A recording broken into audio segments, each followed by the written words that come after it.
As the U.S. tries to take out ISIS in the Middle East, there's new attention tonight on efforts to keep Islamic extremists from executing terror attacks here at home. Chief Intelligence Correspondent Catherine Herridge tells us that increased focus is really zeroing in on the Obama administration's refugee policy.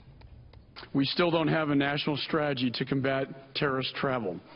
Our refugee program is not as secure as it needs to be. As the House Homeland Security Committee investigated terrorists exploiting the refugee stream, Secretary Kerry had briefed lawmakers on the administration's plan to expand the number of refugees allowed next year to 110,000, including an unknown increase from Syria. Republicans said the nearly 30% rise over this year ignores recent plots, including 3 alleged ISIS members arrested Tuesday at a German shelter. It would appear that despite warnings from our own top national security officials and then independent events like what happened in Germany, that the administration is essentially doubling down on this Syrian refugee program. As military pressure squeezes ISIS in Iraq, national security experts expect foreign fighters to fan out across Europe as they flow back to their native countries.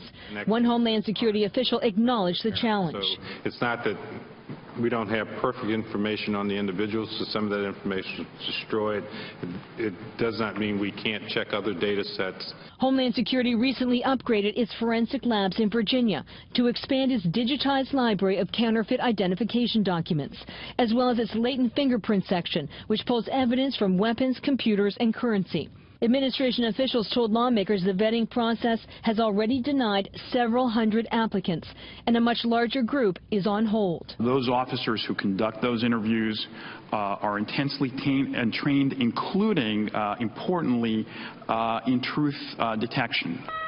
But the threat is not a hypothetical, as the ISIS terrorist Abdul Hamid Aboud, who was behind November's Paris massacre, traveled with his team posing as refugees.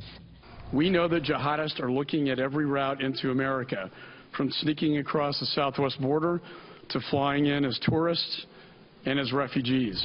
Law enforcement data suggests the majority of domestic terrorism cases since 9/11, about 80%, are tied to U.S. citizens and legal residents. And for intelligence analysts, it's very hard to predict the current and future impact of Syrian refugees on the homegrown threat. Brett. Kevin, thank you.